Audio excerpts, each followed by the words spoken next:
Good afternoon, everybody, and welcome back to St. George's College. We have a mouth-watering clash here between Peterhouse and St. John's College. No matter what sport it is that these two schools meet in, it always promises to be a fantastic contest. And this is a must-win for St. John's. They picked up one loss in the pool stages to Waizao. So it's a pressure match for them. St. John's winning the toss and opting to bat first. Captain saying, we want to put pressure on them. So they're looking for a big total here. And we're underway. Short and wide. He goes for the cut shot. And it's a wicket off the very first ball of the game. Short and wide. He thought he would capitalize on a loose start from the bowler. Faint edge, and Campbell McMillan cleans up behind the stumps. It was there for the cut. And he knew he had edged it. And unfortunately, Kian Blichnet departs on the very first ball of the match.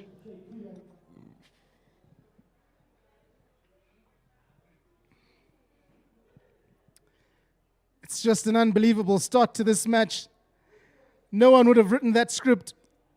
Peterhouse to take a wicket on the very first ball. Akanaka Sachikonye says, I'm the man of the moment. I will do it. And tell you what, that wicket of Kian Blichnet is a big wicket. A youngster coming up the ranks at St. John's, son of former Zimbabwe cricketer Andy Blichnet, who is here watching.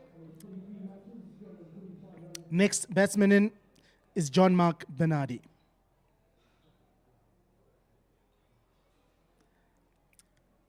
Identical ball to the one that dismissed Kian Blichnet. John Mark Bernardi does the wise thing. He lets that one go. So St. John's, no score for one wicket. In the first over, Akanaka Sachikonye getting the early breakthrough.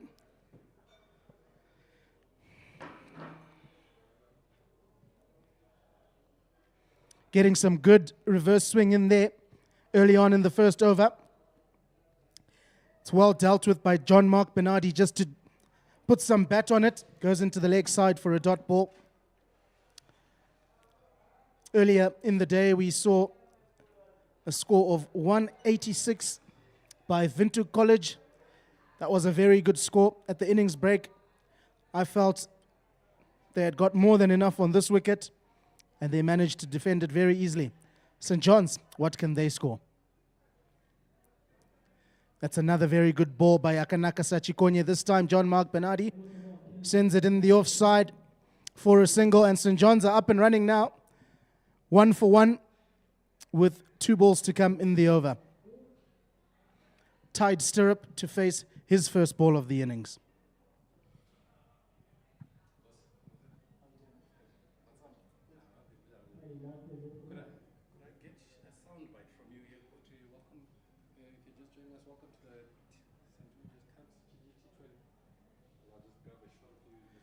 Again, that inward movement, very good from Akanaka Sachikonye. Tied Stirrup has faced his first ball. He was on the non-striker's end when Kian Blichnet had a flash at that wide delivery. So unlucky catching the outside edge, just a faint edge there. Carried through to the keeper, Campbell McMillan. Final ball of the over. Inside edge, that could easily have gone onto the stumps. But no further harm done here to the St. John's batting lineup. At the end of the first over, St. John's 1 for 1.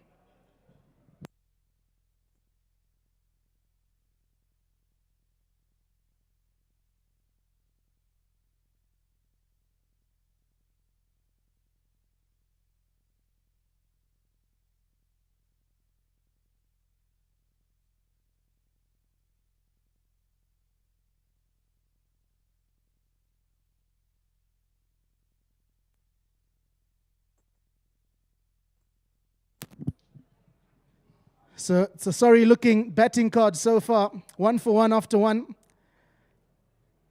Only the 1 run and only the 1 wicket. Look like Simbarashe Mudimu is into the bowling attack now from the mini McDonald House end. And he's bowling to Tide Stirrup, who's yet to get off the mark. You won't believe it. It's a full toss. And it has clattered into leg stump. Tide Stirrup's wicket has fallen. A loosener from Simbarashe Mudimu. And Tide Stirrup has to walk. It's not happening for St. John's at the moment. They are now 1 for 2 after 1.1 overs. Peterhouse loving it at the moment.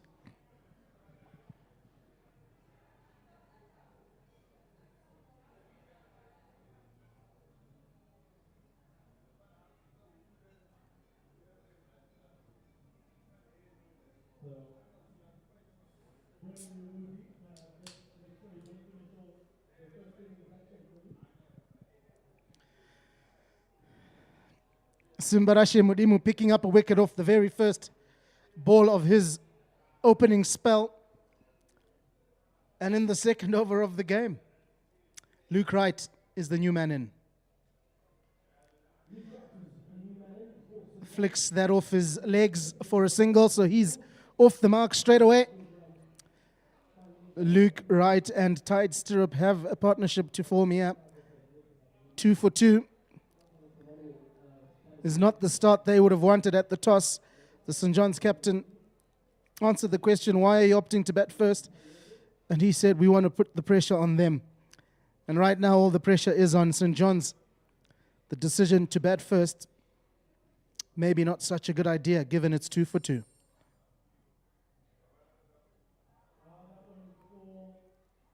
Appeals for LBW. Looks to be sliding down the leg side. Umpire is not interested.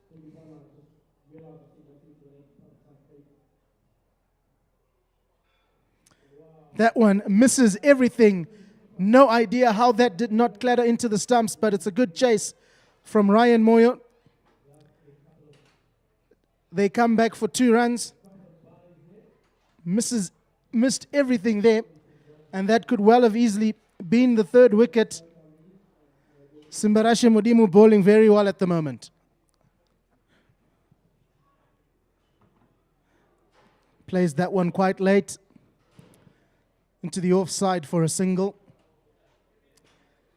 I think it's very important that St. John's don't panic here. There's plenty of time to go. That ends the second over. St. John's 4 for the loss of 2.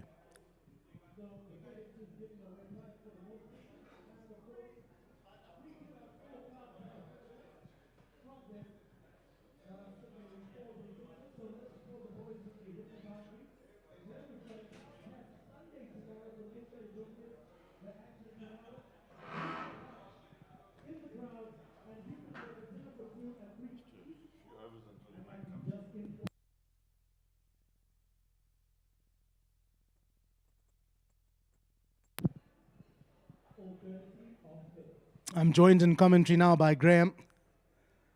Graham, another astonishing start to this innings. Akanaka Sachikonye and Simbarashe Mudimu taking a wicket each, and St. John's find themselves 4 for 2 after 2.1 overs. Incredible start, isn't it? Yeah, it wasn't expected. I thought St. John's would put on a solid start. Just seeing the name Luke Wright reminds you of English cricket the last 10 years. Great all-rounder. Tide Stirrup, a good rugby player at scrum half. Played some great games.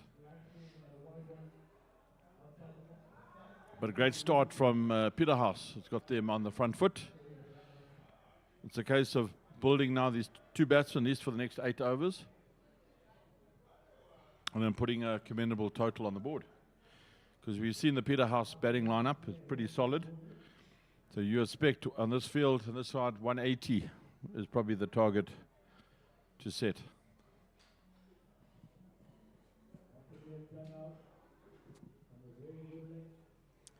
The quick single taken there. Good length ball. Defended for a quick single. Takes their total to 5 for the loss of 2 wickets. Certainly in a rebuilding phase at the moment. St. John's College losing 2 quick wickets.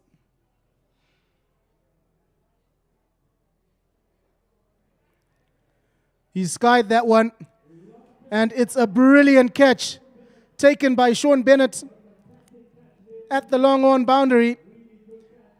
Pressure continues to mount on here. It was full, but he did not get it clean. Sean Bennett runs slightly to his left, a couple of paces to his left, and he takes a fantastic catch. So not only are they bowling well, Graham, they're backing it up nicely in the field. Yeah, I mean, this is a quality unit. Everything was right with that catch. The technical side, he made ground, he got his body behind it, and made sure he had his body to cover the catch. So that's fantastic. Now St. John's in trouble. 6 for 3 in the third over. There's got to be some deep thinking now as to how they build this innings to put at least some sort of target on the board. Just watching the replay. Yeah, fantastic. Probably one of the most secure catches.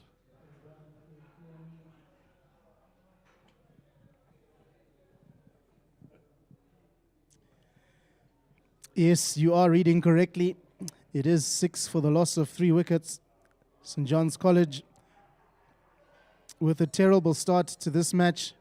There's the catch again, Sean Bennett. And again, tailing into the right-hander.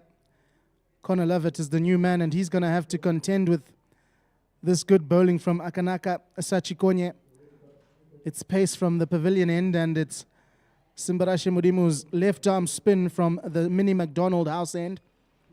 St. John's in all sorts of trouble here.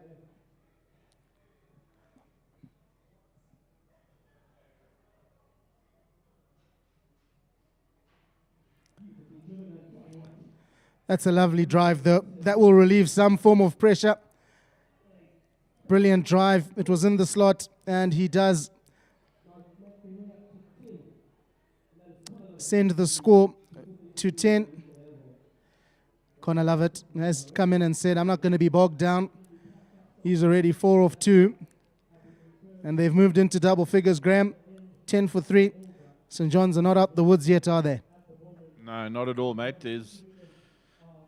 I reckon they need to build, at least get to 50 on the board. I would say get to 50 by around about this 8th or 9th over. And then just trust yourself that the next 11 overs you can...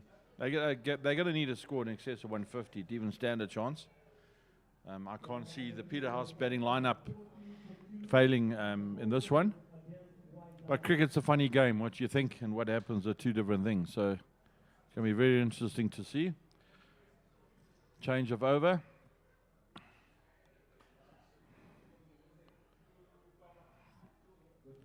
Yes, Akanaka 2 for 7 of 2 overs. Great opening spell. Just trying to get the bowler's name here. Panashi Fantiso is the new bowler. Right arm over.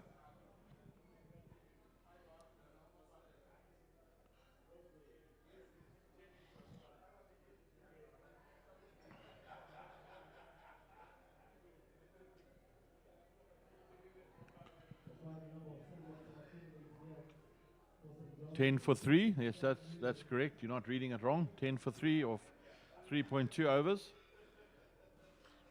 Peterhouse have got their tails up.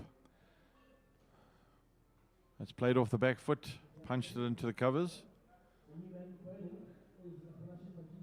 No run. Batsman is tied stirrup. He's on strike. He's on 1 from 11 balls, and that he's going to look back at that. He has to dig deep. He's got to be the platform as the opening bat. He's got to make sure that he's there as long as possible. That comes off, cut off the edge of the bat.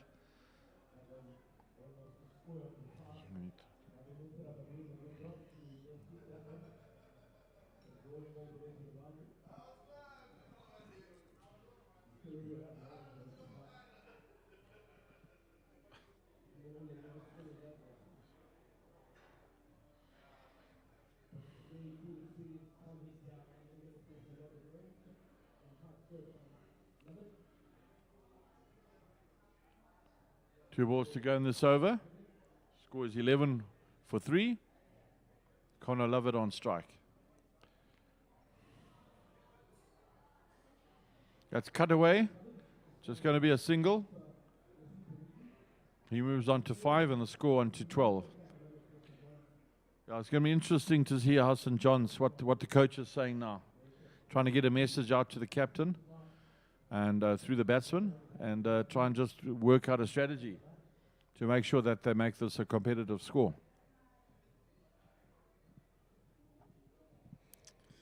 A dot to finish the 4th over. Peterhouse 12 for 3. No meaningful contributions yet, but some fantastic bowling figures. Sachikonye picking up 2 wickets for just 7 runs. 4 overs gone, 12 for 3.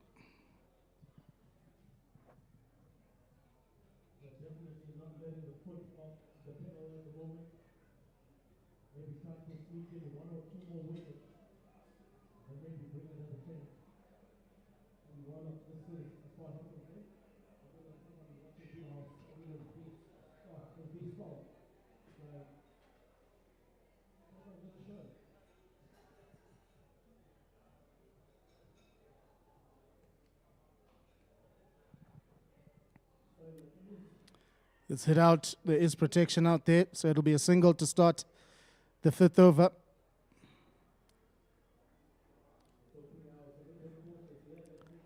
Connor Lovett, he played a magnificent innings yesterday. He'll be looking to do the same thing today, rescue his team out of this hole that they've dug themselves. Kanaka Sachikonye continues.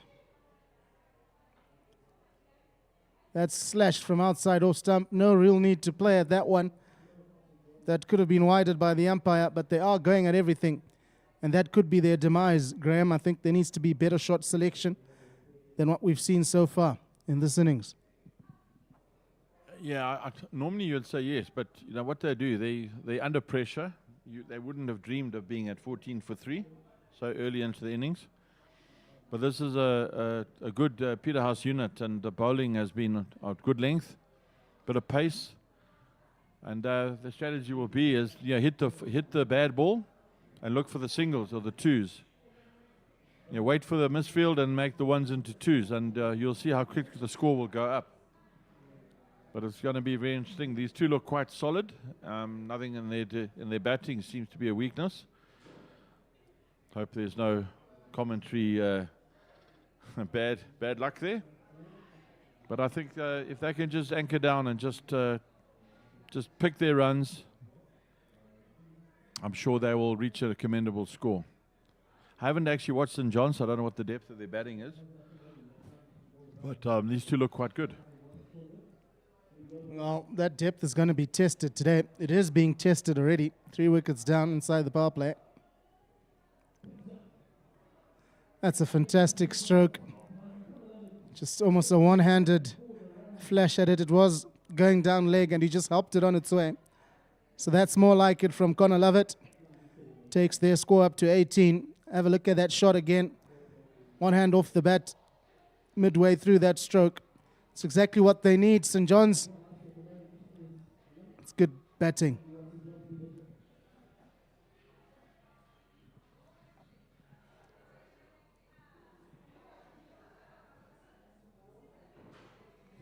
Similar ball and same result. This time short, fine leg, cannot cut that off. It was going at a rate of knots and it has no hesitation in going to the boundary. Back-to-back boundaries. St. John's fighting back here.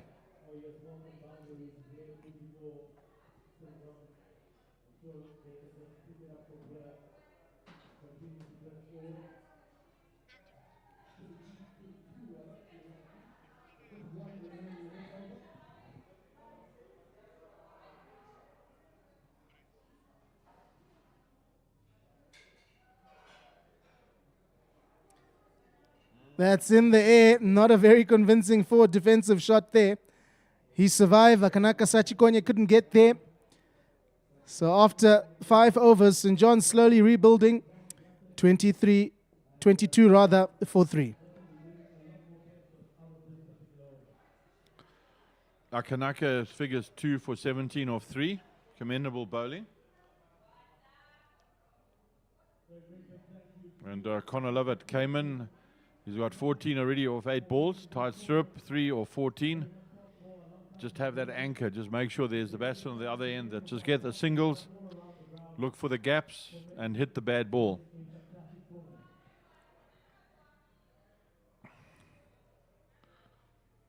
Played off the back foot. And that's going to be close. And he's being given out. What a bad decision. And you can see Connor Lovett is not impressed.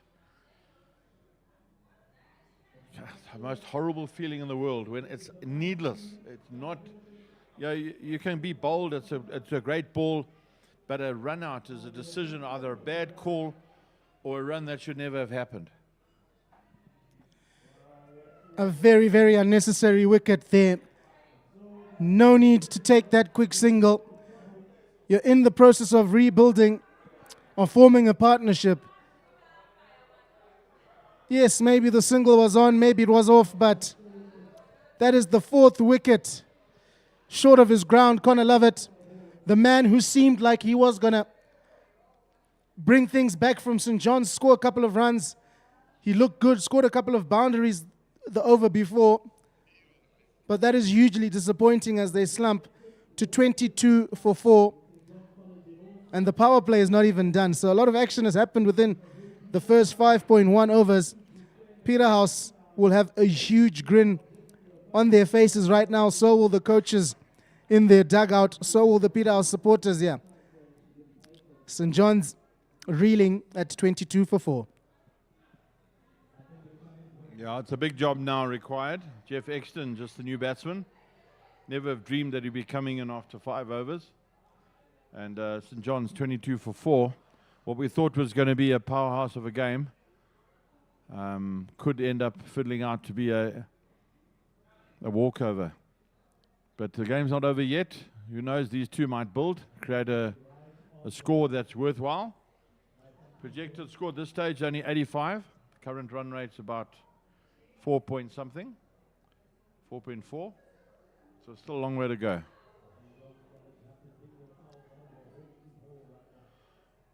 Panashi, 0 for 3 off 1.2 overs. Generates a nice little bit of pace. Easy action. Bouncing, and that's hooked away. That's going to be down and run for 4 runs. What a way for Jeff Exton to get off the mark.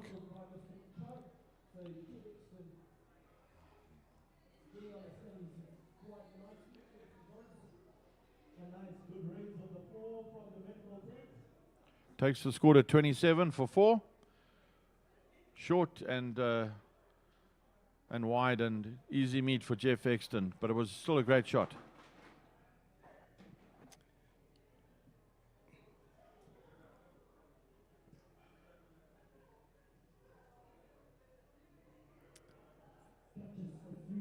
He cuts that to deep square leg, deep extra cover rather, for a single.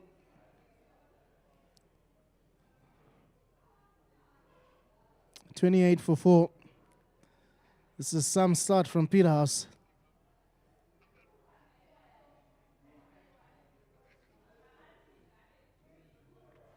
Nice back foot punch, but straight to a fielder. Simbarashe Mudimu, who effected that run out of Connor Lovett.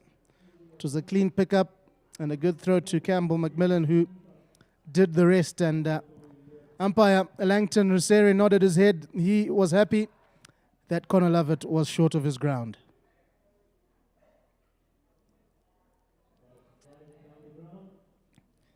It's a drive straight down the ground for a single to complete the 6th over. So what a power play it's been. 29 for the loss of 4 wickets. Peterhouse at this stage of the game are firm favourites.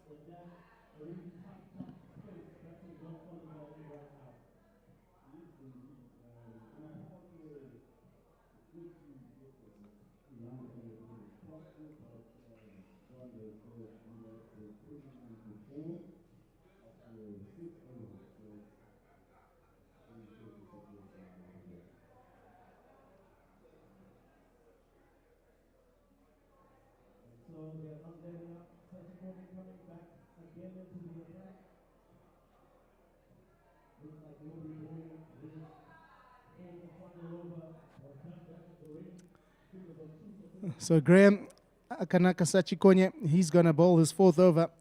Captain feels he's got enough energy and he's been bowling well enough. He's happy to bowl him out, and he'll be keen to pick up another wicket in his final over. But those are some magnificent bowling figures. 2 for 17 off 3. Bottom edge onto the wicket there. Those are quite tricky. If you chop that on, it could clatter into the stumps, but fortunately for Tide, there are his figures. Akanaka Sachikonye, magnificent start to the game for him. Picked up a wicket from his very first ball, and it was also the very first ball of the match, so he'll be feeling very good, proud of himself.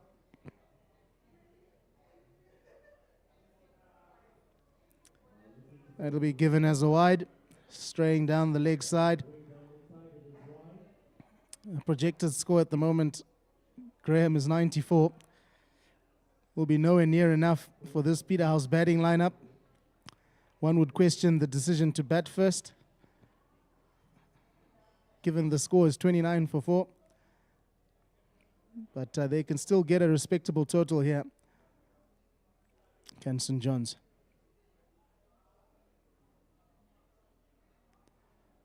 That is ever so close. Another swing at the ball. Tied stirrup. That strike rate is questionable, and it's credit to the Peterhouse bowling, Graham. Tied stirrup has now faced 20 balls, and he's only managed to score off 5 of them. So it's hard going out there. Yeah, what's interesting is the lack of depth in swing bowling. You know, I grew up in our team at Victoria High School. We had 3 bowlers that could swing the ball in and out, and a couple of bowlers at the pace and bounce off the pitch. And yet, what I've seen, there doesn't seem to be anyone who specializes in swing bowling. I think in this climate, with the atmosphere, it's a perfect environment to create that. The last great swing bowler was John Rennie. He could swing the ball prodigiously, almost a foot and a half. I don't know if there's talent out there, but I'm quite impressed with some of the pace bowling on there. That ball's hit out there beautifully by Jeff Exton. Just for a single. Score goes to 31. Just thinking of the name Campbell Macmillan at Wiki. Namesake for Zimbabwe's champion of long drive, Campbell Macmillan. He's in the States at the moment. Personal friend and competing and training partner for the world #1, Justin Johnson. Hitting prodigious distances with a golf ball.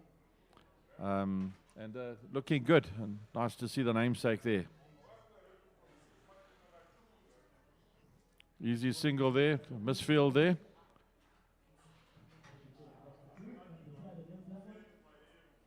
Score goes on to 33, sorry. Just want to give a shout to Cam Macmillan in the States. If you're watching, get to watch this, good luck. We'll all be watching you and hope that you do well.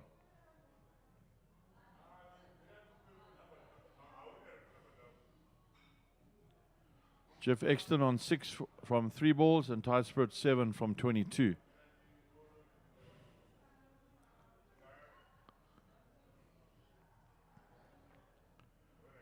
Oh, that was obviously a wide ball, not wide enough for a wide. But that's the end of the 7th over, 33 for 4. Projected score 97. It's going to be a strategy from here. Do you start increasing the run rate, or you just get what you can and then last 5 or 6 overs, hit out? Nothing to lose after that.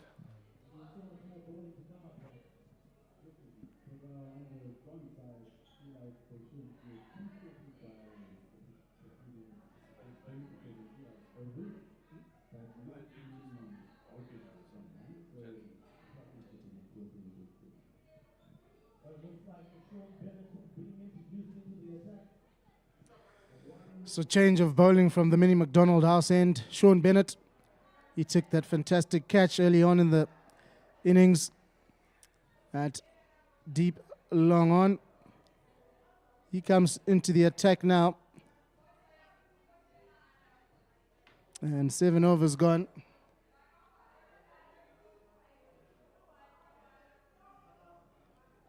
Starts off reasonably well. Off spinner. Starts with the dot.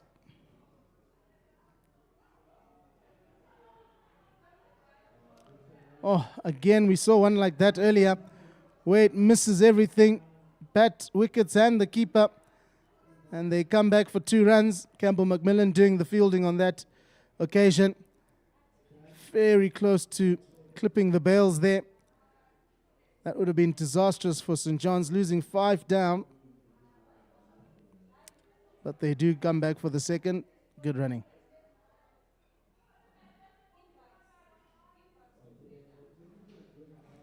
Again, he's bowling quite full. He doesn't want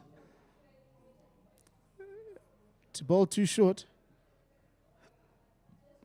Little shimmy down the wicket. 1 bounce to the fielder. They come through for the run. Takes the score now to 36 for 4. Magnificent start from Peterhouse.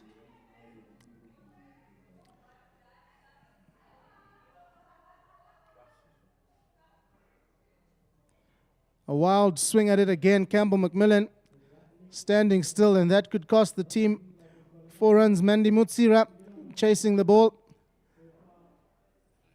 They managed to run 3 from it.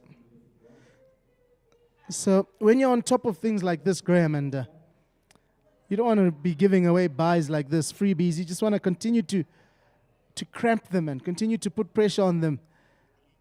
Those 3 buys will just make them feel a little better about themselves. 1 to come in the 8th.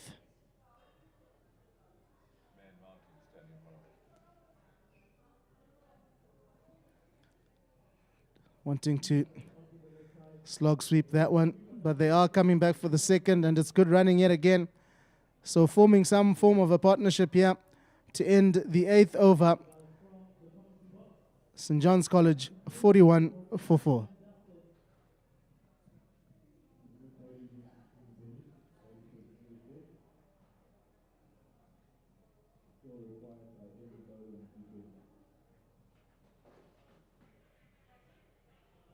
Yeah, you asked that question, TC, about keeping up the pressure.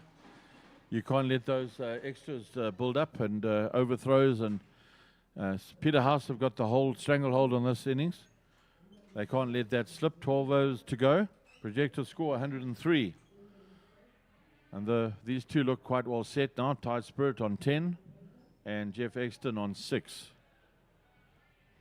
The St. John's bench and tent will be hoping these 2 can take it through to at least maybe 60, 70, 80.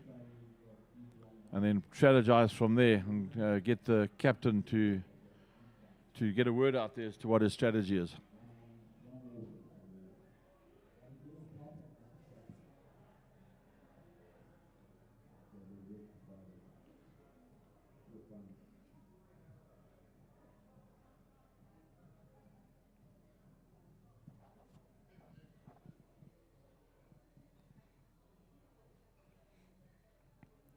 Daniil Govan into the attack from the pavilion end. Good start from him. 41 for 4.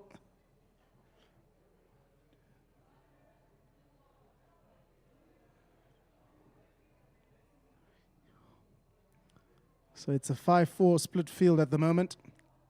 So protecting that leg side. They'll be pushing hard here, but that'll be limited to just a single.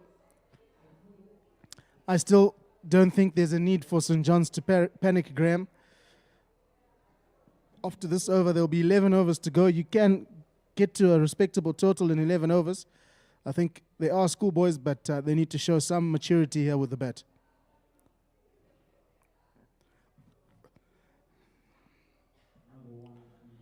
Yeah, on the offside, there's definitely runs. on the leg side, should I say, to the right-hander batsman. There's a single every day of the week there.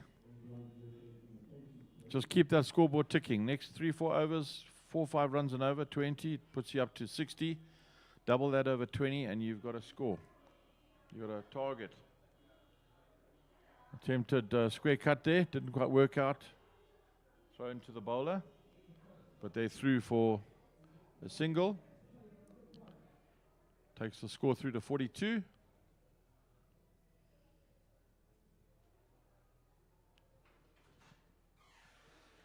And Daniel Govan.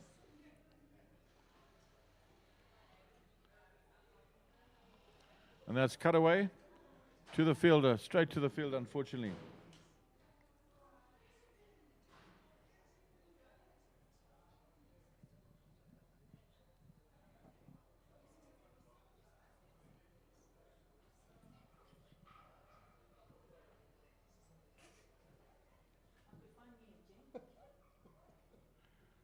It's over pitched, and that's going to be given LBW.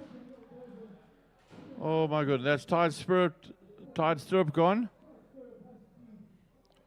Was looking quite good, and that was right on the line of the stumps, a little bit over pitched, and I think the umpire had no hesitation. Well, that changes the game a bit. 42 for 5. I think St. John's target of 100 at this stage. But we don't know the bottom order, and I don't really know the lineup of St. John's, so there could be something in the bag. Guy to come in, a little pack that comes out and scores the runs. We just don't know. You're absolutely right there, Graham. 100 looking a long, long way away. That projected score of 101. They continue to lose wickets. Tied stirrup, who had just started finding runs a little more freely, departs for 10. And it was LBW, adjudged to have been right in front of the balls.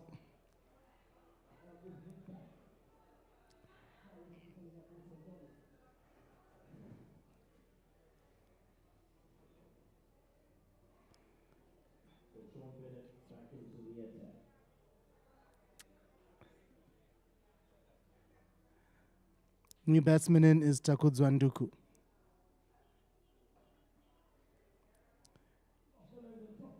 That's a big hit for 6. Jeff Exton has had enough. He's not going to die wandering. He's not just going to stick around. He's going to attack now. Brilliant shot for 6. And that brings up the St. John's 50. Brilliant strike. Good cricket after the 6. He's pushing for 2. They are coming back, so Jeff Exton doing well at the moment. I think Jeff Exton is very important in the context of this game for St. John's, Graham. He's just shown that he can hit the long ball.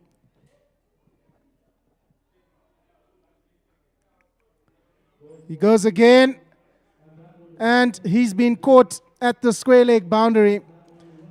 It's getting worse and worse. Sean Bennett picks up another. Again, running to his right. Comfortable as you like. The catching has been good in this game for Peterhouse. Simbarashe Mudimu is happy. And why not when you've got St. John's 50 for the loss of 6? Yeah, this is, it's not really what we were expecting. St. John's capitulating 52 for 6. And Sean Bennett picks up his second wicket.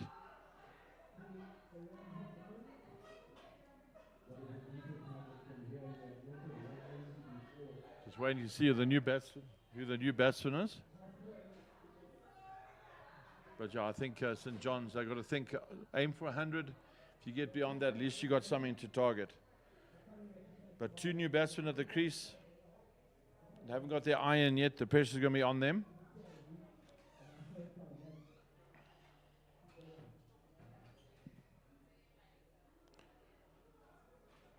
And that's a wide.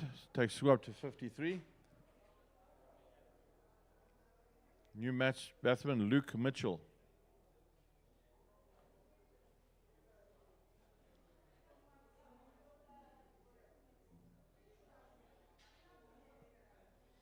I know the rivalry with these schools, St. John's, Peterhouse, Hellenic. This is about pride, it's about school pride.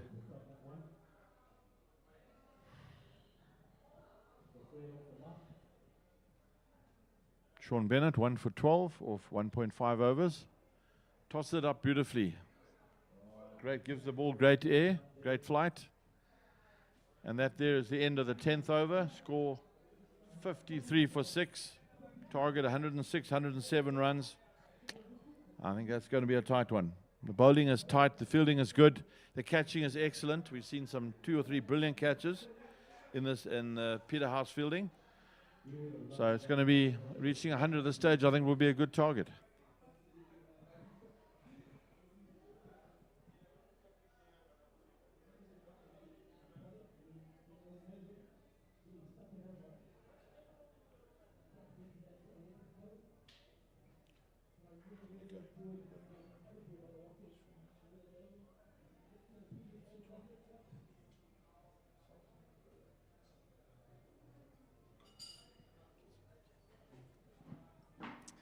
So at the halfway stage, St. John's in all sorts of trouble. Never really in it from the beginning. From the very first ball of the match, they lost a wicket. 10.1 overs later, they find themselves 53 for 6.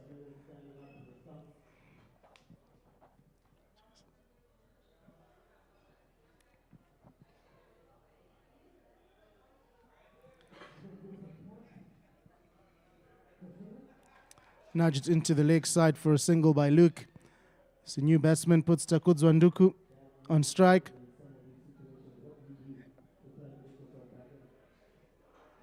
A very, very important 9.4 overs here for St. John's. They really need to try and dig deep. That one will be called wide. He'll have to re-ball that one.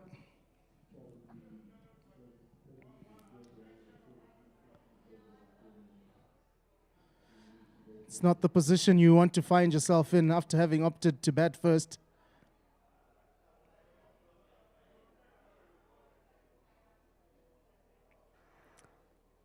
Opens the face of the bat for a single.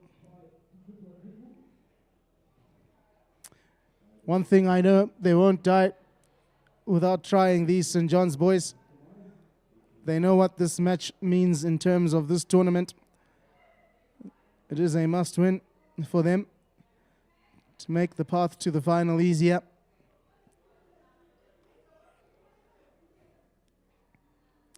A swing and a miss. It was there for the cut.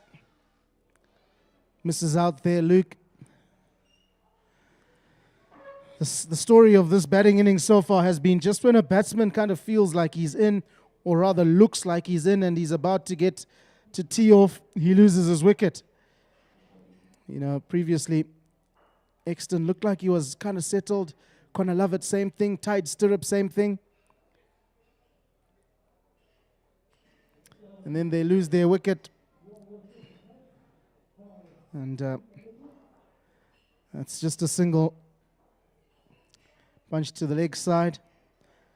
Umpire Langton Rusere there standing. It's a familiar name. He's done quite a number of internationals. He was at the most recent T20 World Cup in Australia. Fantastic umpire. We had the privilege of having a chat with him yesterday, just hearing his story, his cricket journey. It's been fantastic. And it's another way of being involved in the game, isn't it? Umpiring. Owen Chirombe is also here. And that ends the 11th over. 56 for 6.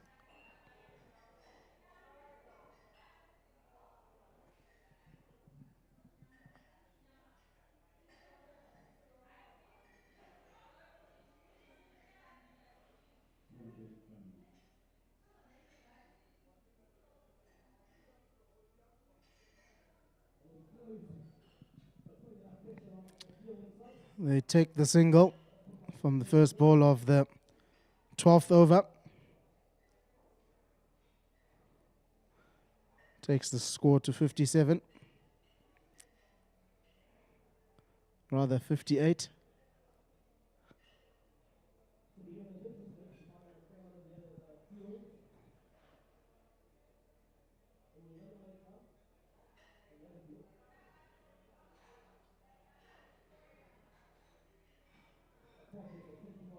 Another dot ball there.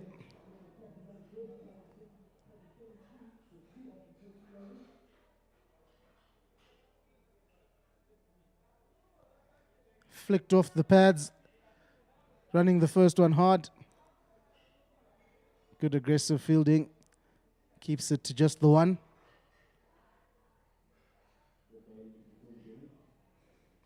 Sean Bennett, he's putting the squeeze on here.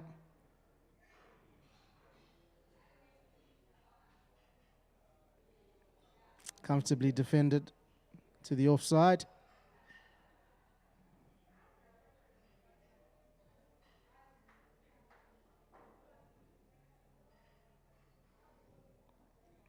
Rides the bounce a bit. Brilliant placing to the left of the point fielder.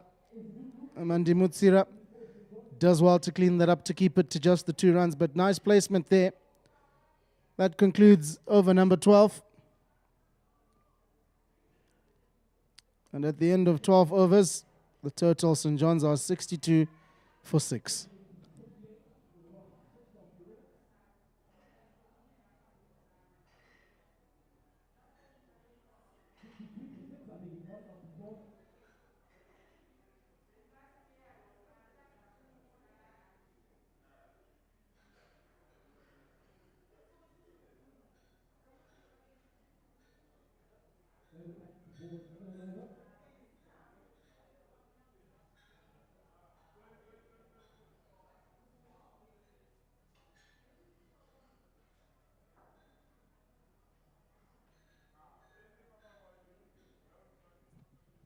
So 62 for 6 it is.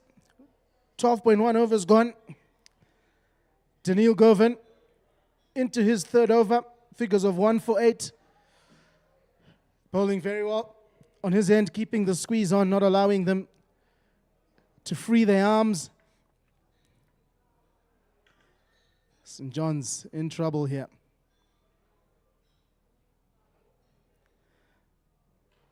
Good fielding off his own bowling. That's 2 dot balls, so the pressure mounting in this over. They've got to be looking for a boundary. They've got to be looking to rotate strike just to keep that scoreboard ticking. The projected score is still sitting at just over 100.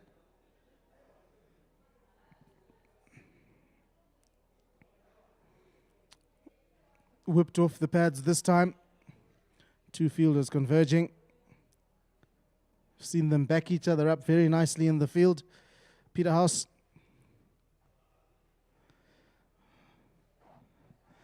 This 7th wicket partnership, a crucial one for St. John's.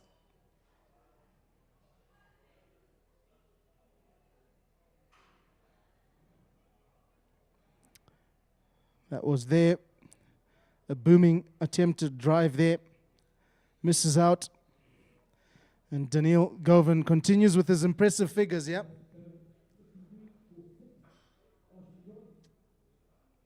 Just the 9 runs conceded off his bowling.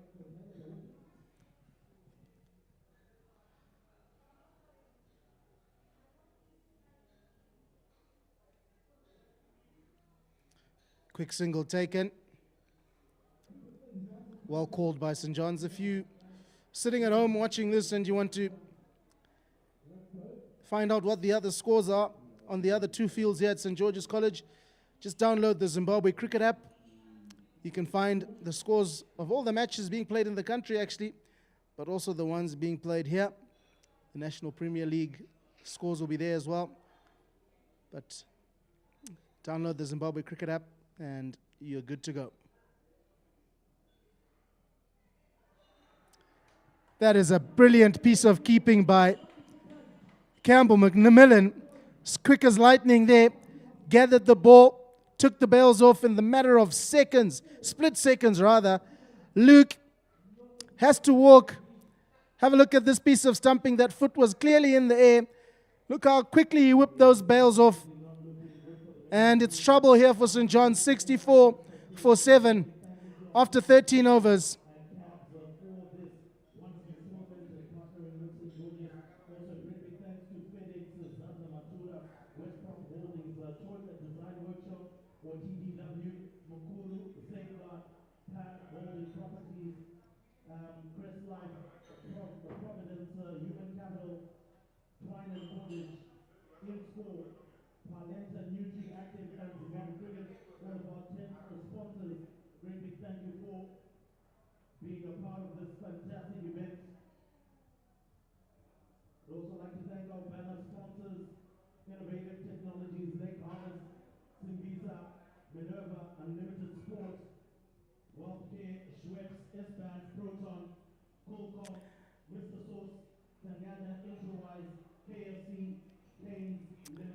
So 64 for 7.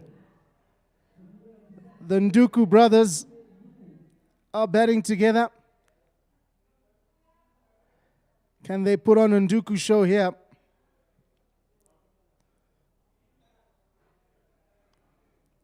It's guided backward of point for a single. They're coming back for the second due to the overthrows. So the first sign of ill discipline we've seen from Peterhouse in this game. They've been all over Peterhouse. All over St. John's rather.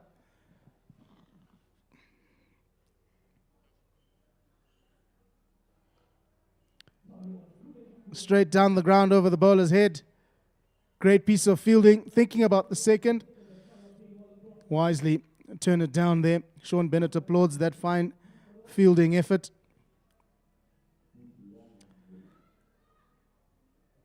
They'll do well to get to 100. Here will St. John's, currently scoring at 5.02 to the over. They find themselves in deep trouble.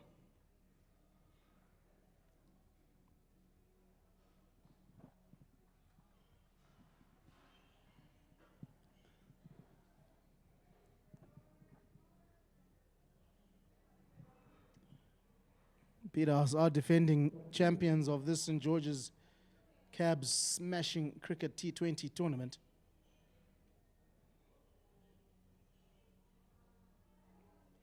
It's well defended into the offside. I'm trying to think, how do you go about this if you're batting? It's a tricky situation they find themselves in. Very disciplined bowling. The batting has left a lot to be desired from St. John's.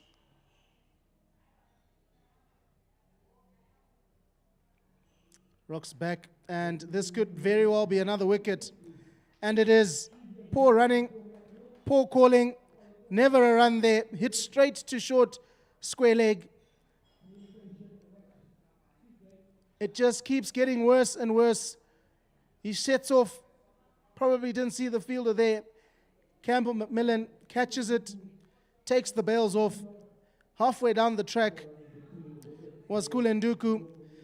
That's the 8th wicket down. St. John's, after 14 overs, 67 for the loss of 8.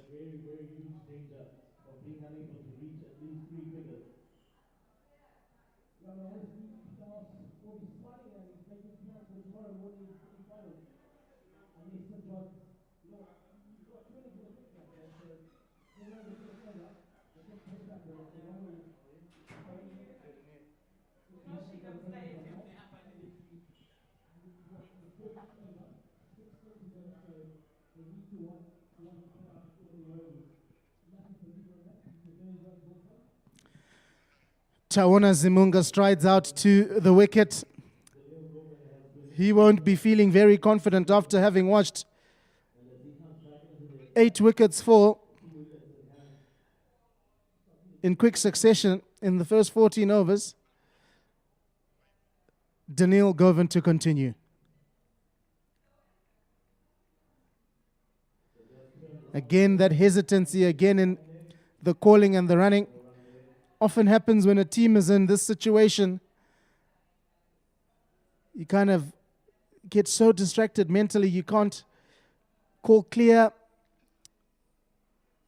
It's just a sorry state, but Daniel Govan continues with his impressive spell.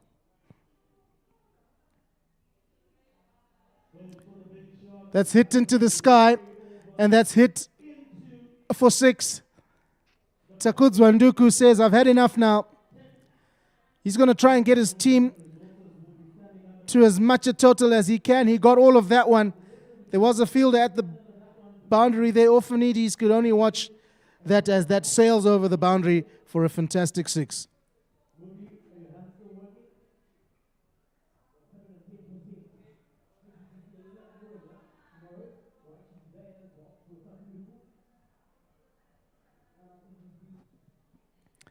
They're still looking for that ball.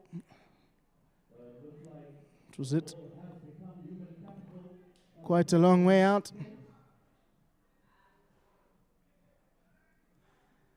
They've managed to get it, and there's a youngster on the field. He says, I can probably hit a couple of 6s myself.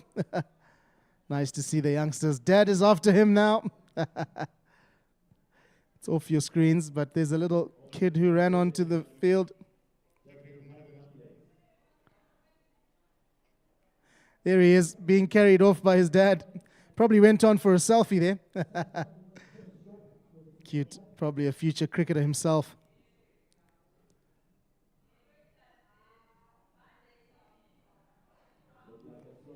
That's a strong cut shot for a single.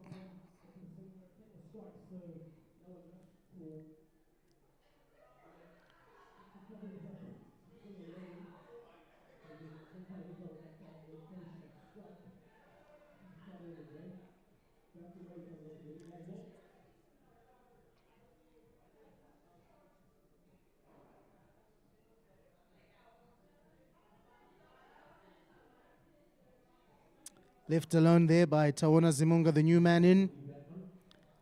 74 for 8. Peterhouse just 2 wickets away from wrapping up this tail. Can they show some resistance? Can they get that score as close as they can to 100? Maybe even get 110, 120?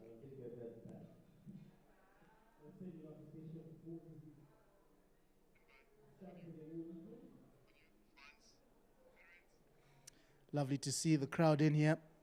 Cricket lovers, moms, dads, they're all here. Daniel Govan will be disappointed with that wide. Lovely crowd in here. It's been such a wonderful atmosphere over the last 3 days. It comes to an end tomorrow, and Peterhouse might very well do well enough to make it back-to-back trophies, but they're going to have to go past some other teams who have been playing very well. Punch down the ground for 1. Waisal, another team that have shown some good standard of cricket. Hellenic also. And be interesting to see.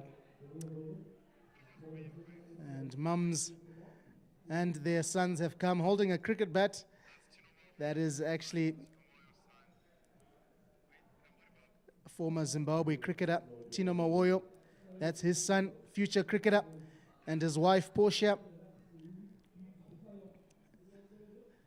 Wonderful to see. He looks a bit grumpy there. Maybe he's unhappy about the St. John's performance. Why are they 76 for 8, Mum? Or maybe he's just a little tired. He wants daddy. There's the batting card. No real contributions. Starts, and that's all you've seen. No one went on. A couple of double-figure scores there. And after 15 overs, St. John's 76 for 8. Falcon are currently 19-3 for 3 after 17 overs. So they've also found the going tough in terms of scoring. Windhoek College 107 for 4 after 14 overs. That was actually Churchill 117 for 4, not Windhoek. They're playing against Windhoek. So this round of games, scoring has been difficult. I wonder if that's anything to do with the pitches or maybe fatigue kicking in. It's been a high turnaround of matches here. Simbarashe Mudimu into the attack now. He's bowled just the one over. Picked up a wicket and only went for one. So decent bowling figures for him.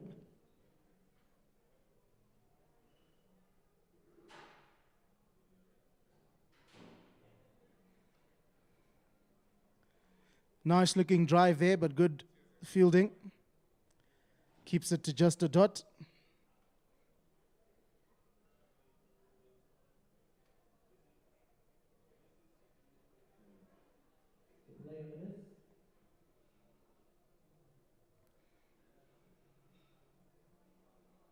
Just tempting him, flighting it outside off stump, inviting him to take the shot, which he declines. A maiden over by Simbarashe Mudimu. So he's only just conceded that one run. His figures still read 1 for 1 after 2 overs. So after 16 overs, St. John's College 76 for 8.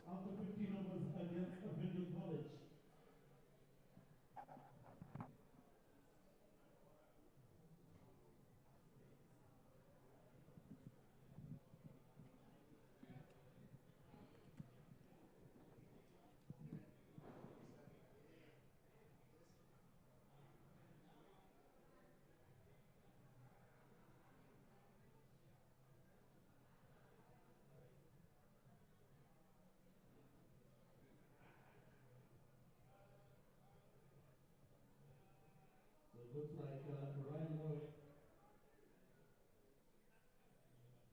being introduced into the attack. Panache Fantiso is going to carry on from the pavilion end.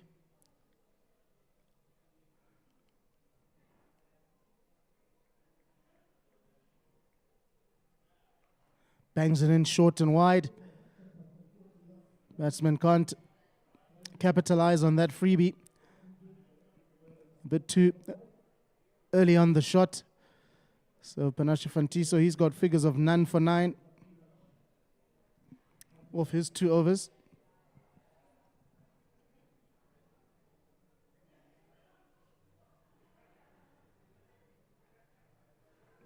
Backs away slightly to the leg side. Dabs it in for a single. Gets home quite comfortably, but decent piece of fielding yet again from Peterhouse.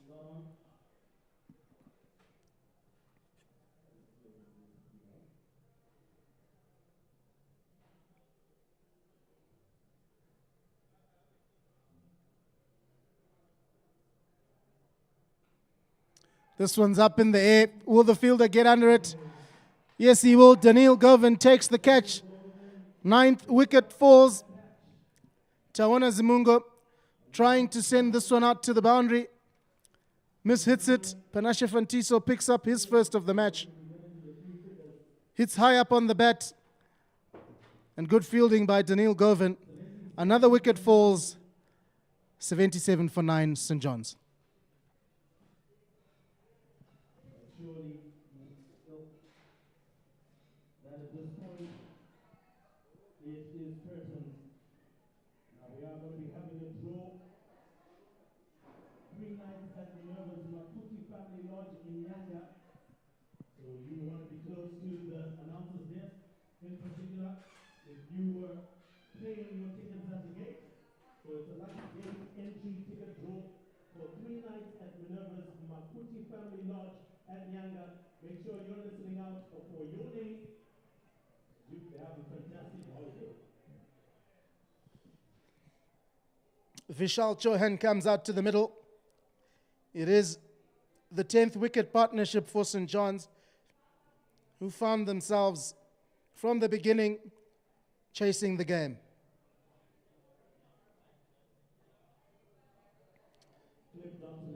Vishal off the mark straight away. Panashe Fantiso got his first wicket, a ball before this one. Takudzwanduku tried to get over the square leg boundary, but Daniel Govan with a safe pair of hands.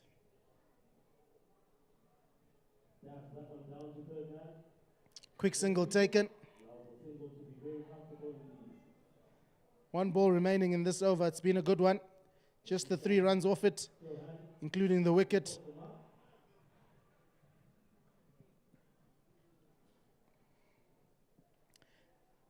All the Peterhouse bowlers have really backed each other up nicely from both ends. They've really put the squeeze on St. John's.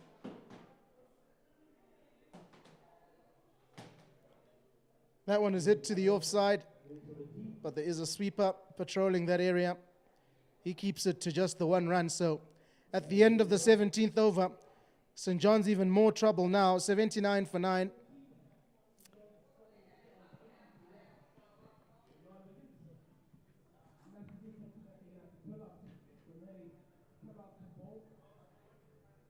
Need to try and get over the 3-finger mark if they can. If they do, maybe something to bowl at.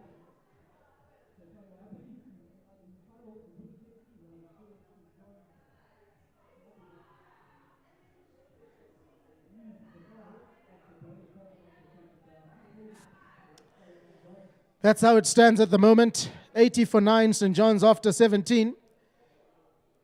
Good bowling figures for Peterhouse. It's been a very disciplined bowling display from them. And St. John's, with 3 overs to go, they'll be looking to get that score to about 110. Skewed off the bat. And that will be that. The final catch taken by Mandi Mutsira. St. John's College have been taken out for 80 runs. From the very first ball, they picked up a wicket. And this was an attempt to try and finish the 3 overs strong. But they only managed to bat 17 of their 20 overs. 3 overs gone a-begging. 81 is the target that Peterhouse will need to chase down. Cricket is a funny game, might I say. It's a tricky game, but magnificent performance from Peterhouse with the ball. We're going to go for a short break. We'll be back with the Peterhouse batting innings in just a moment.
action.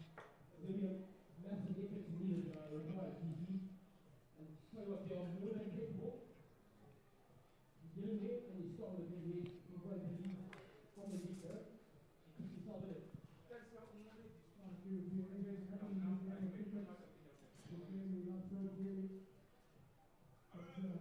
Given the form that you guys have shown with the fact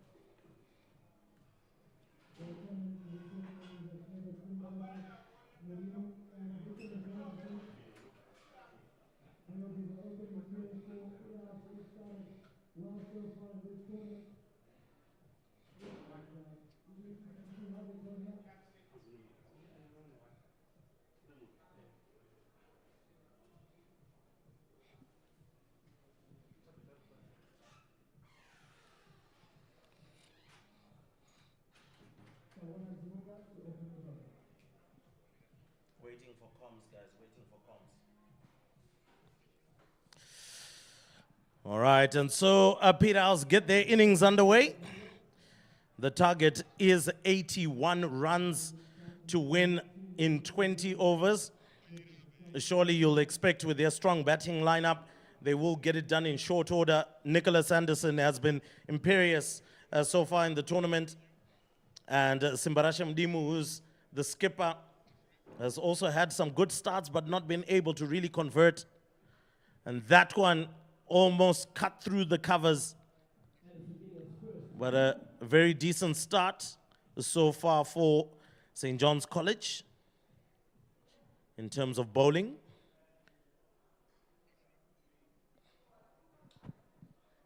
Sorry guys,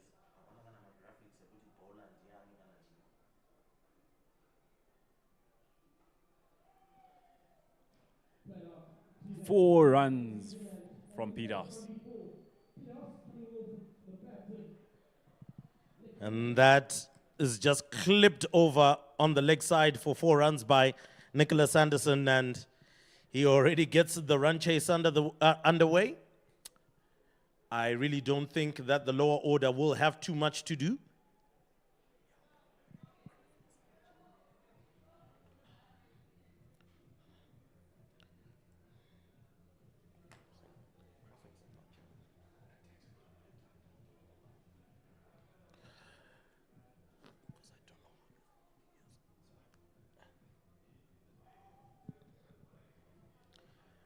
And that one comes off the inside half of the bat there, Dan. So Taona Zimunga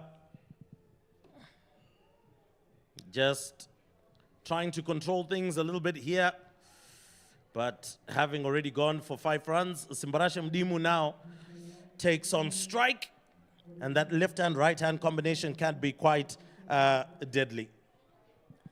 Yes, Peterhouse off to a good start here. Taona Zimunga opening the bowling, will be looking to get as many dot balls and build up that scoreboard pressure with the low score that's on the board put by his batsman.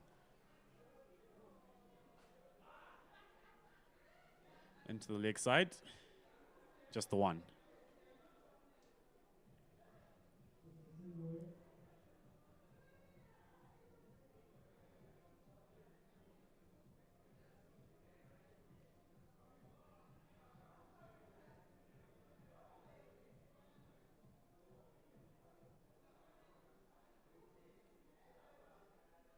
Down the ground. Oh, put down. Catches win matches. John's boy right there, disappointed, but his teammates will be around him. But indeed, catches win matches, especially with the low score on the board.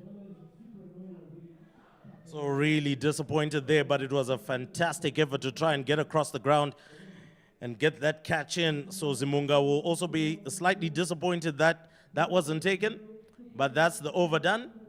And 6 without loss, or rather 7, yeah, 6 without loss.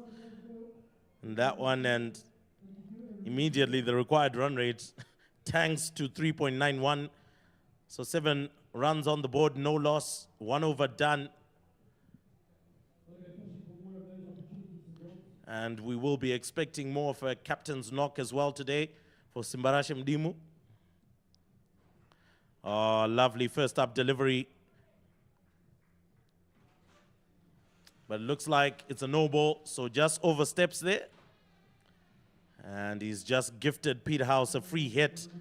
And Nicholas Anderson has been lapping those up all day long, especially in the previous matches. Oh, he gets a hold of that one and clubs it over the square leg boundary for a big six. As I did say before, Nicholas Anderson has been lapping that up throughout.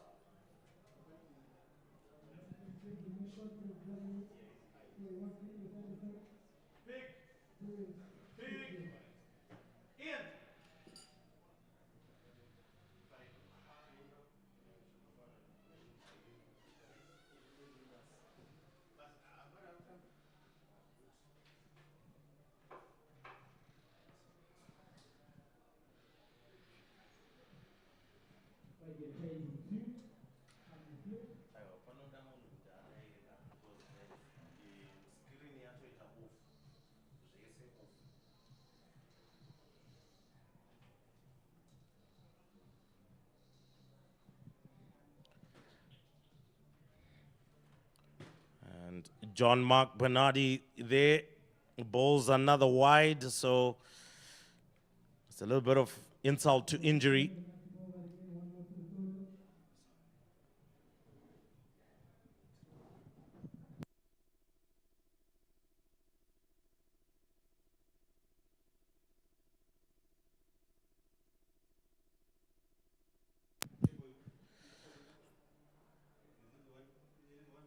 And they cross for a quick run, and quite lucky not to be run out there.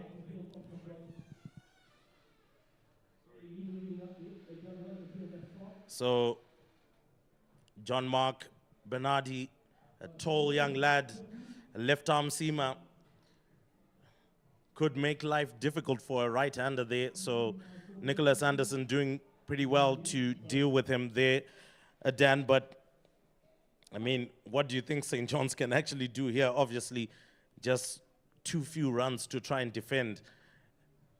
But obviously, they need to keep a tight line and at least get some wickets here quite early on.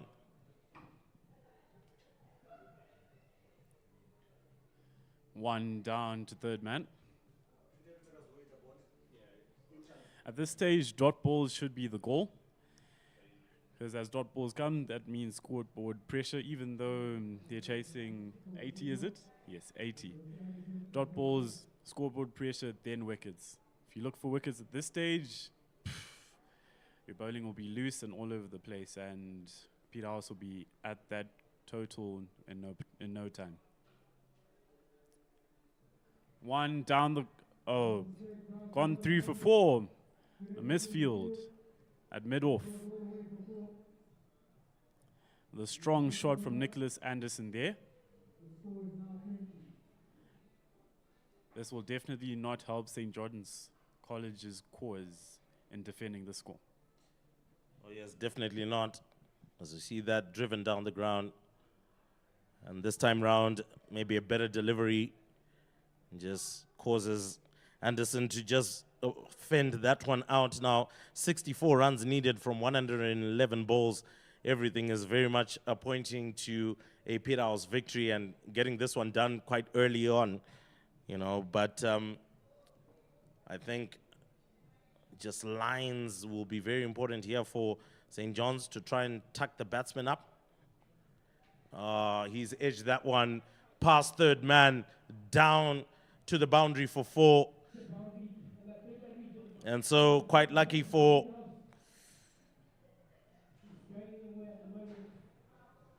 Simba. Quite lucky there for Nicholas Anderson, rather, just getting that one past third man. And I guess it becomes easier and easier, but that's over, done and dusted. Simbarashe Mdimu actually retains the strike.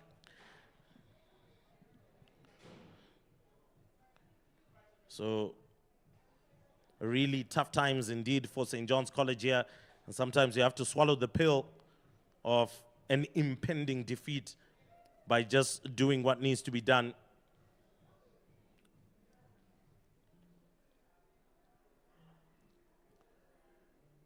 Oh, that one strays down leg side from Zimunga.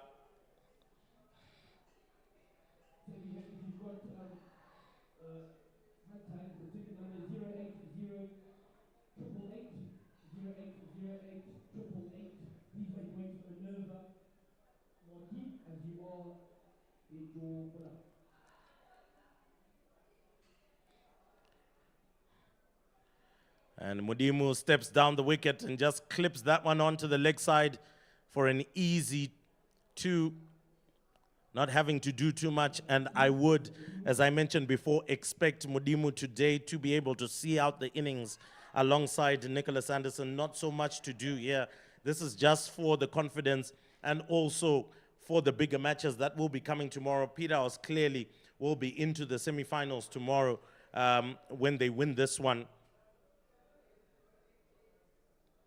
And that one, once again, down leg side from Zimunga. He cannot afford to do that. He's just allowing Peterhouse to actually get to the total much quicker. Yes, I'm sensing a bit of desperation from the St. John's College bowling side here. They need to understand that T20, anything can change. One ball can change a game, and an over can change a game. So they need to focus on their lines and lengths and make the batsman do the work. Better ball there from Zimunga.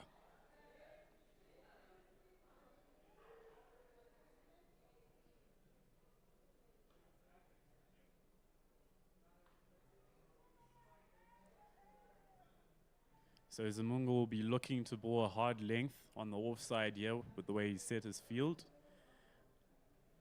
Extra cover, cover, and point.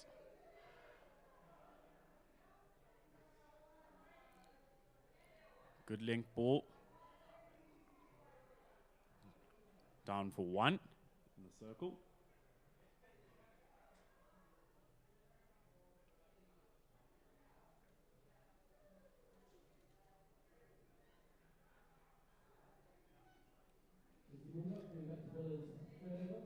Change of field here. Now we've got a long on in the deep.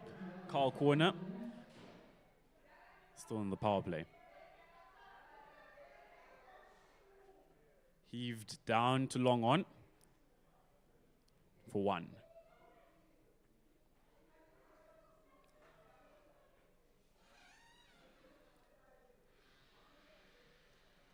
"52 runs needed in 107 balls.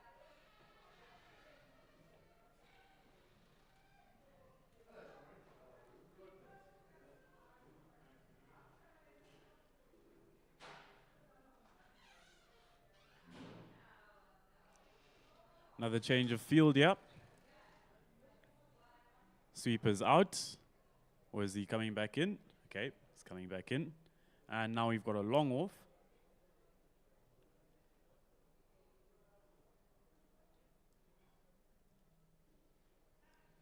Another wide. Tawana Zimunga's radar is all over the place today, and he needs to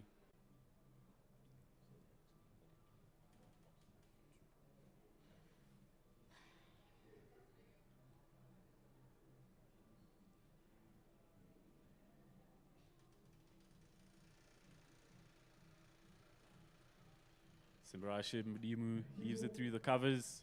Ooh, direct hit there. Not out though. And they come back for 2.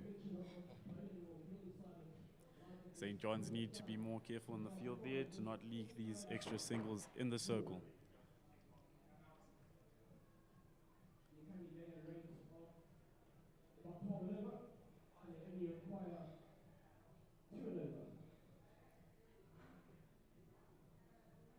Here's Zimunga.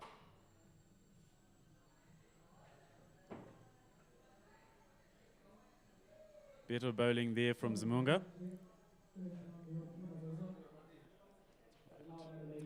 over up. Peterhouse 34 for no loss after 3 overs. Nicholas Anderson on 22 after 12 balls. Simbarashe Mudimu on 7 after 7 balls with a strike rate of 100. Oh yes, it has been a tough start here for St. John's College. Trying everything, but it seems not to be working, and also a little bit of wayward bowling. You do tend to get disciplined. So John Mark Bernardi is coming back into the attack. He went for some tap in his over. And Anderson will be waiting for him. They're not able to just field off his own bowling, and I feel that was a little bit lazy from John Mark Bernardi, just allowing the ball to just go past him. Surely a little bit of desperation in the field to try and create the half chances, and I think these are some of the things that we've been asking for from the fielding sides, that you need to show some desperation in the field, especially when you're defending a low total like this. It is possible in T20 cricket, as you rightfully pointed out, to just turn it around, but you can't turn it around with some lazy fielding. You can't turn it around with wayward bowling, and you certainly can't turn it around if you drop catches. So it has been just a myriad of issues, particularly for many teams that will not be able to make it to the next round.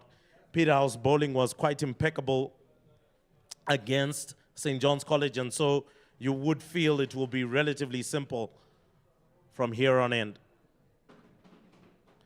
And that one goes down leg once again. If he wants to get it into the batsman's legs, then you want to start maybe just on the 4th stump line and get it to tail back in, if that is, of course, the plan at hand. But then the only person who knows the plan at hand is the bowler himself. That one clipped off his legs by Simbarashe Mudimu, and he aims for the Pam Golding tent and finds it with precision for 4. And so adding insult to injury here.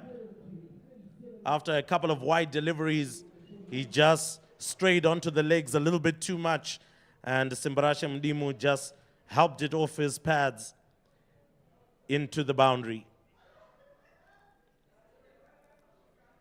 That one was a better delivery. Would have hoped for an edge there. And misses out on it.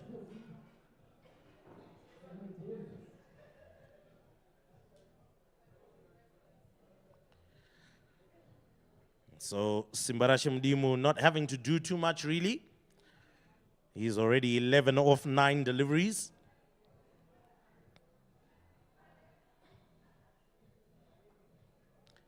Drives that one down the ground, a misfield, and looks like it's going to roll all the way past the rope.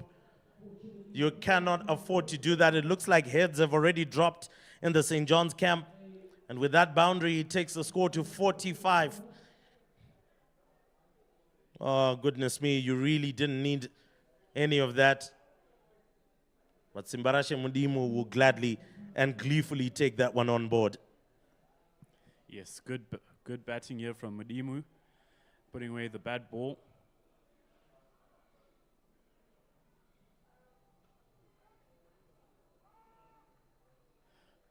Fielded at mid-wickets. It seems St. John's here have set up their field for some leg side bowling here with 3 men on the leg side.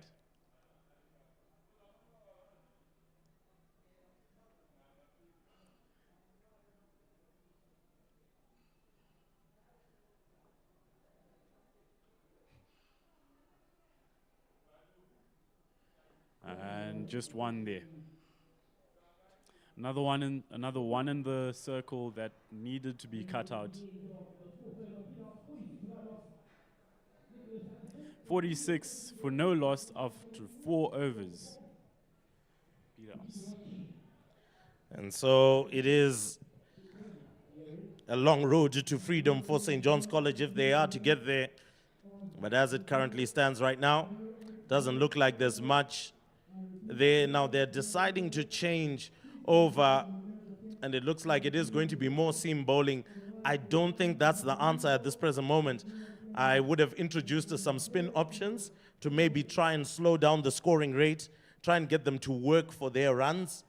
Yes, we do know that Nicholas Anderson is quite powerful, but I haven't seen Simbarashe Mdimu doing too well facing spin, so I would have tried to put that in. But Connor Lovett coming in with some medium pace. It's short and it's wide. And Langton Rusere signals that one. Doesn't have a problem with that one. Was also straying down leg side. So it takes Peterhouse score to 47 without loss after only just 4 overs. Can you believe it?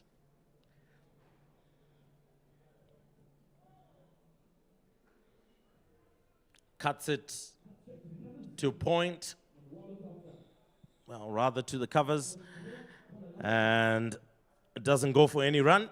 So Connor Lovett, particularly looking at his run-up, it looks like a medium pacer.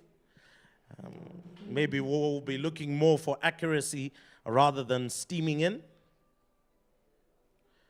And that one goes down leg side, but that was good fielding, good effort in the field there. That should lift up the spirit of St. John's College here.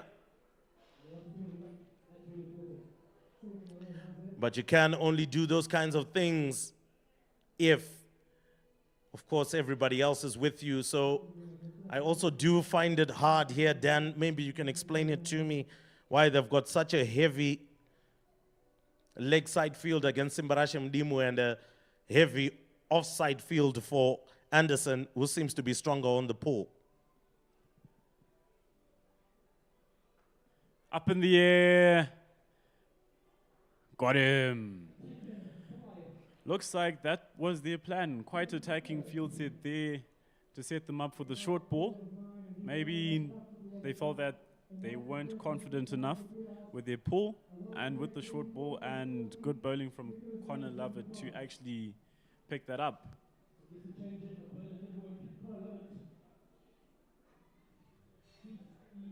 He doesn't get any good connection on that one, and top edges it to short, fine leg.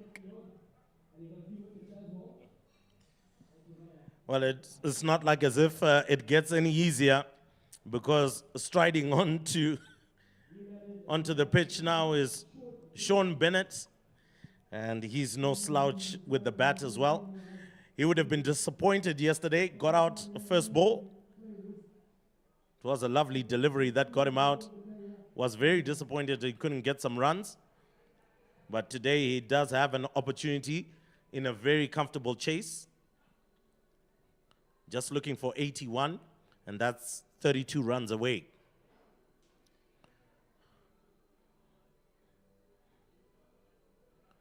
And again, just going with the short pitch stuff. Oh, goodness me, it looks like it's a no ball from Connor Lovett. Sean Bennett there, highest runs, 81. So definitely can wield the willow.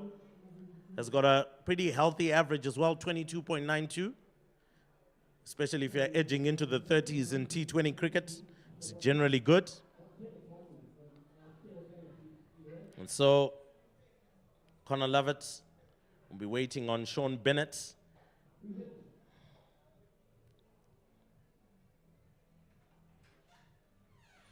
And tried the pull shot there, but didn't quite come off.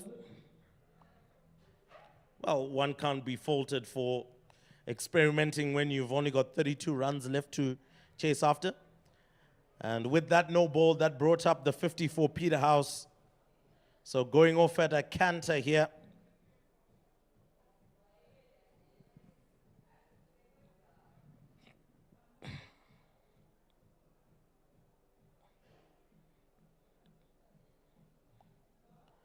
That one strays down leg side. It's a no ball. And so pick which one you would like, a no ball or a wide there, Dan. And it's a free hit.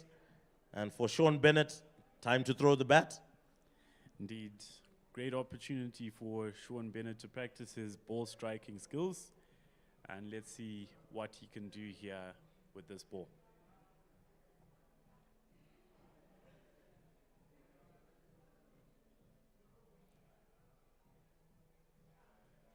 Oh, he goes for the scoop. Goes for 4. 4 buys.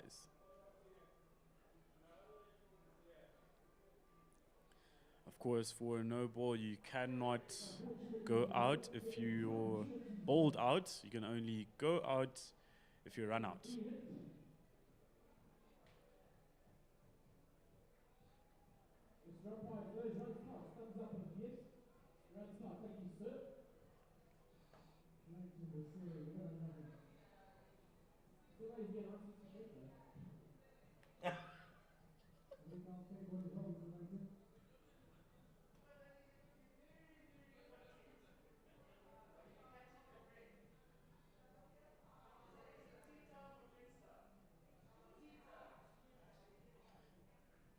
Gonna love it with another short ball. That seems to be his plan today. Langton Rusere just letting him know and making him aware of his front foot. 55 for 1 after 5.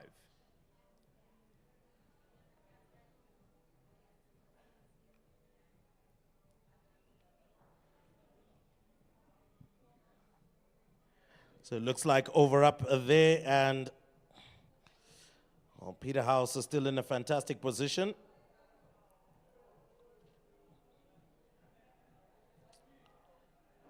And it looks like finally they have listened from the commentary box. 5 overs up, 55 for 1 for Peterhouse. And we have got Vishal Chauhan, who's coming in as the spinner.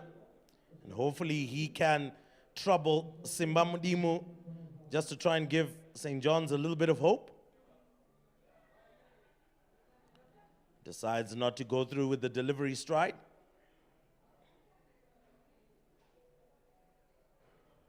Brendan Nyaude standing in on the other side alongside Langton Rusere. Both of them very experienced, particularly on the domestic scene, but Langton more experienced on the international scene and doing really well and representing us well. Simbamdimu to face Chauhan. And that one comes really slow through the air. And so Mudimu just watches that one onto the bat. Really not too much to be struggling for here. It's going to be easy times. That one tossed up, but driven straight down the ground to the long on region, picked up by Zimunga.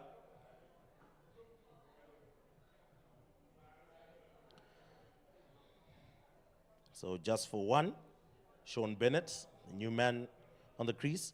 And stats do say if you want to bowl Sean Bennett out, in the first 10 balls is when to do it. After 10 balls, it's very difficult to get him out.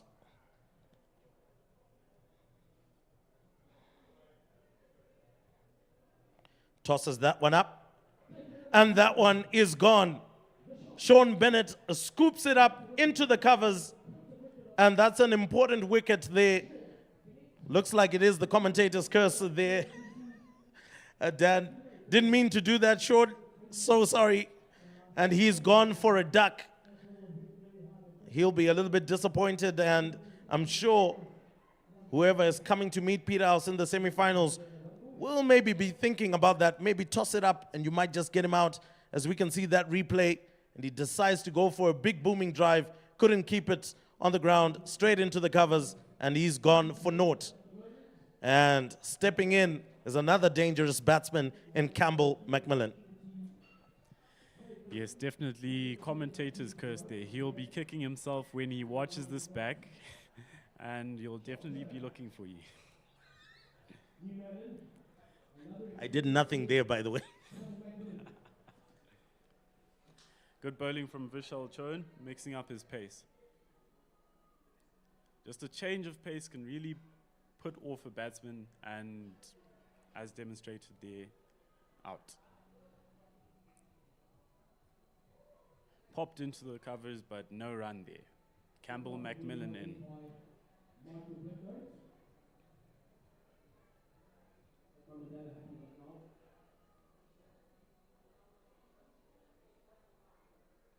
Another dot ball from Vishal Chauhan. Campbell Macmillan giving himself time to get his eye in. But I promise you, when he does get his eye in, fireworks.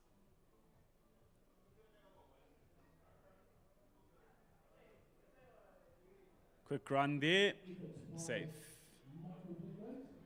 Another run in the 30-yard circle. Batsman putting pressure on the fielders even at this stage of the game. 57 for 2 after 6 overs. Power play over. So one thing I would like to point out there, Dan, I think as we saw the scorecard coming up there, 14 extras. 14 extras.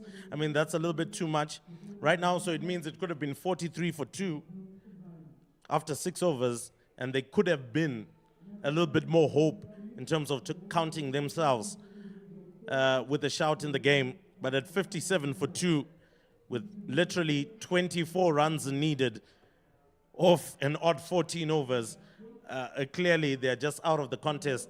But surely the extra side will be very disappointing for coach David Mutendera. Definitely, especially when you're chasing such or defending such a low score, everything needs to be on point. And St. John's here have not demonstrated that one bit.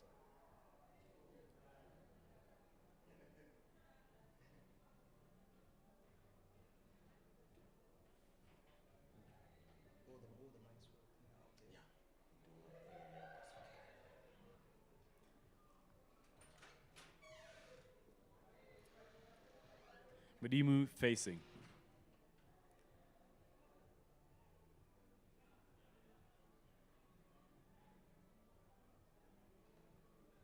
Back of a length. Clipped down to deep square leg. Good throw to the keeper, just the one. Required run rate now at 1.71 and over. Comfortable times for Peterhouse.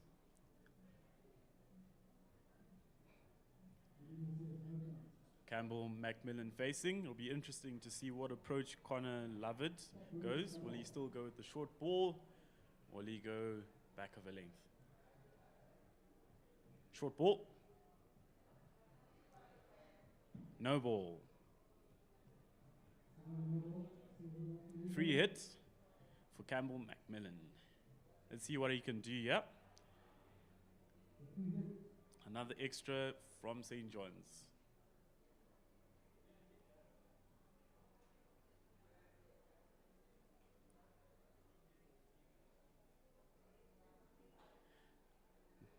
Big shot over the top and safe. They've gone for 2 runs. I'm sure Campbell Macmillan would have wanted to capitalize that fully with a 6 or a 4, but just the 2.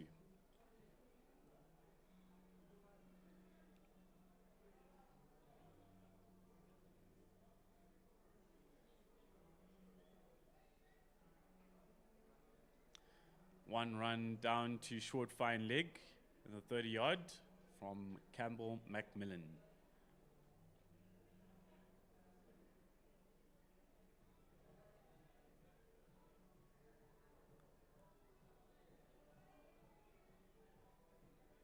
Simbarashe Mudimu here facing.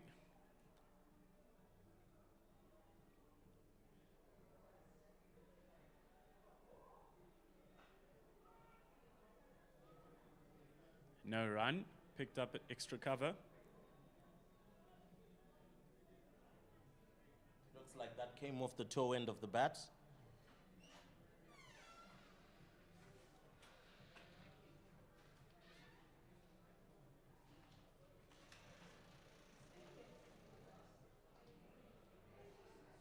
Clip to mid-wicket in the 30-yard, and they steal another single.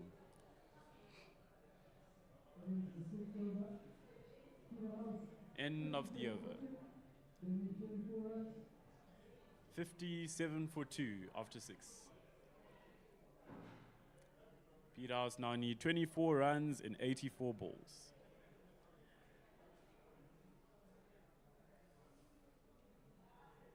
Can St. John's pull a miracle here?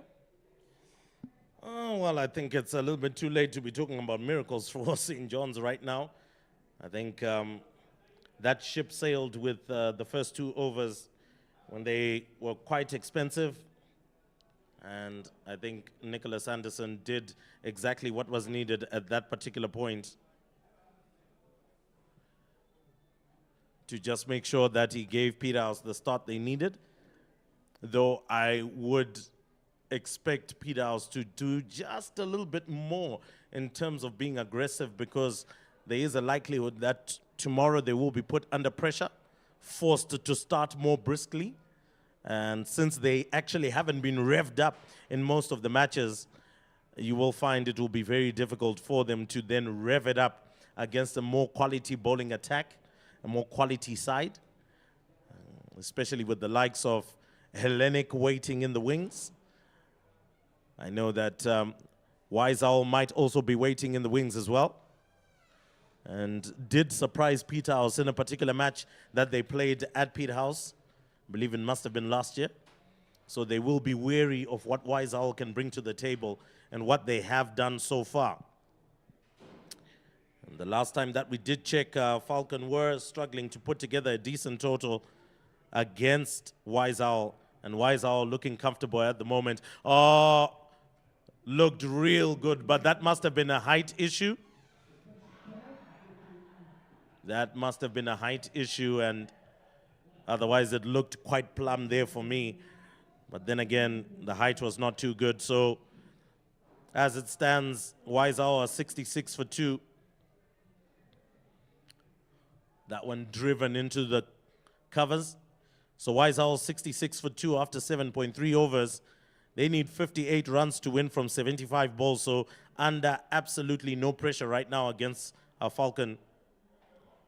And if they win that one, surely they're into the semi-final. So they have been the surprise package of the tournament so far. Over up here. Good bowling from Vishal Chauhan.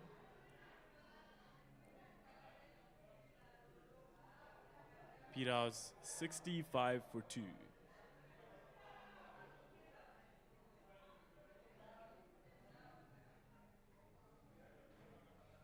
Smooth sailing here for Peterhouse versus St. John's, and the bowlers here have done a really good job for their batsmen in minimizing St. John's batsmen and making their jobs easier. But I can't say the same for St. John's bowlers.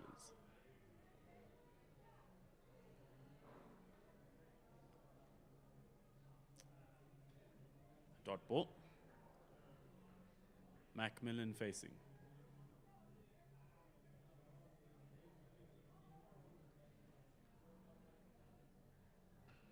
Whoa, that is massive. You can't set fields for a shot like that. Brilliant. Well, I know where you can set that field. That's right in the car park. That was a full toss, and it was given the treatment it deserved. Totally hammered into the car park, right behind the FedEx tent, clearly delivering much faster than FedEx actually can.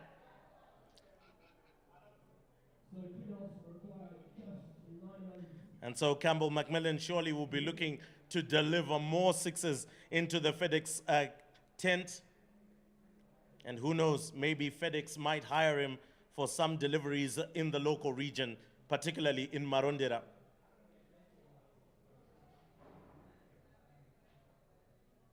Good cricket there from Macmillan, getting the boundary and a single right after.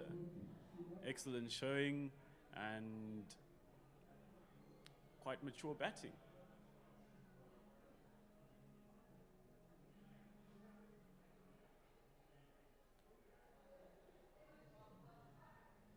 Down to sweeper for 1 from Madimu.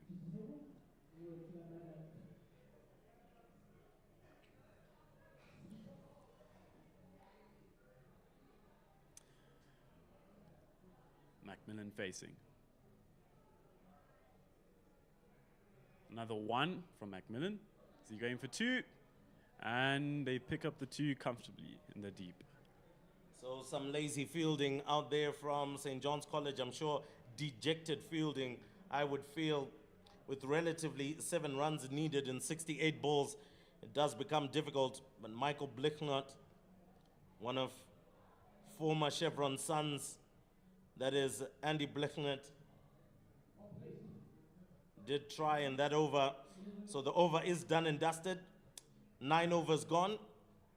We thought it wouldn't last this long, but St. John's have done relatively well to pull it this far. With 11 overs to go, they just need 5 runs to seal this fantastic victory, all-round performance. I mean, look at that top order. 24 from Nicholas Anderson, 22 from Simbarashe Mdimu, 15 already from Campbell Macmillan. It's not to say it was a huge total they were overhauling, but they've done it in fantastic fashion. So just only 2 wickets gone there, that of Anderson and Sean Bennett again having a little bit of a torrid time in the center. I mean, how important will that be, in particular when they go into the semi-finals tomorrow morning? And that one just clipped around the corner, off the legs by Mudimu, just for a single. So Mudimu really hasn't had to do much, but I feel this is necessary. Get some time out there in the middle, because you will be needed tomorrow to actually set a platform for bigger totals, bigger targets, and against more difficult bowling. Chauhan tosses that one up, hit on the full by Campbell, down the ground for a single. And Dan, it is literally curtains with 4 runs and 64 balls. Generally, where do you think St. John's College lost it? I feel like they just didn't put enough on the board in a T20. In modern day cricket, you need at least 160 and above. So, yeah, 81 is just not enough. But if you do set 81, your bowling has to be on point, and having, 14 extras at a point is just criminal. And St. John's and their coaches need to work on that in training and quickly, so that they do not suffer the same plight in this tournament. So very little left here for Peterhouse to do. Sure, we'll be looking for a big boundary to finish this one off, unless if they want to painstakingly take singles and really drive the knife into the back of St. John's College here and just make it more sore. But that's the end of the over. And they are still 77 for the loss of 2 wickets. It's going to be a handsome 8-wicket victory, I believe. It should be done and dusted in this coming over. Michael Blicknott most likely coming in with the over that will deliver the final nail in the coffin for St. John's College. Really nothing he could do, unless if he was able to pick up 6 wickets in his over, and that would be criminal. That one is short and wide, just adds on to the extras. And with that, it is now just 1 run needed, actually, to win this. Dabs it down to third man, most likely coming back for 2. And that is done and dusted. Peterhouse have done it. Captain Simba Mdimu lifts up and raises the bat to the dressing room. There's nothing more to play for here. And Peterhouse have won it by a handsome 8 wickets, beating St. John's College left, right, and center. They were just out of it from the start. A poor batting display, fantastic bowling performance. Also at the same time, it was just one of those days where things didn't go too well, Dan. Yes, a good showing from Peterhouse. I'm sure they would have wanted to win this game by 10 wickets, but they'll take the 8-wicket win and the confidence into the next round of the tournament. Tough times for St. John's as they couldn't show much with the bat and not too good with the ball. But a learning curve it is. All right, so as we round this particular broadcast off, it is to say Peterhouse are still undefeated in the tournament as the defending champions, and St. John's College, unfortunately, are bowing out of contention for a semi-final place. They needed to have won this one. They didn't win it. Peterhouse did the business, and it's done and dusted. They are obviously through to that semi-final stage. We'll get to know who they'll be meeting. It looks like Wise Owl will also have a shout for a semi-final place, as they are very much on Falcon's neck.